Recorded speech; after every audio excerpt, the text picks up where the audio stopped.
Sura Al-Balad, ang lungsod. Sa ngalan ng Allah, ang mahabagin, ang maawain.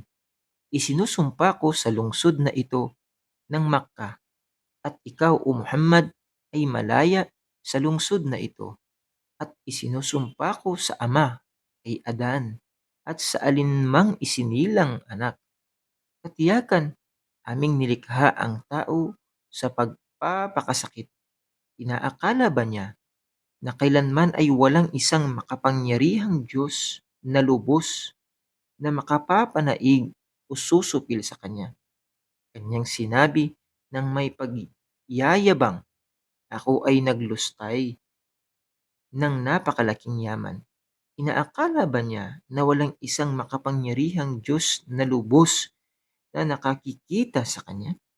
Hindi ba aming nilikha para sa kanya ang dalawang mata at ang dila at dalawang labi at aming naipakita sa kanya ang dalawang landas, mabuti at masama?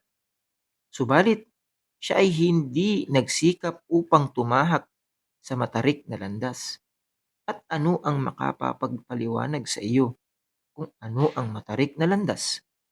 Ito ay ang pagpapalaya ng isang alipin o ang pagpapakain sa araw ng matinding paghihikahos sa isang ulilang malapit na kamag-anak o sa isang dukha sa gitna ng kahirapan. Pagkaraan, siya ay naging kabilang niyaong mga naniwala at nagpayuhan sa isa't isa sa pagtitiis at nagpayuhan sa isa't isa sa pagiging maawain. Sila yaong mga kasamahan ng kanan at yaong mga hindi naniwala sa amin, sa aming mga ayat, kapahayagan, sila ang mga kasamahan ng kaliwa. Sa kanilang itaas ay apoy na magtatakip.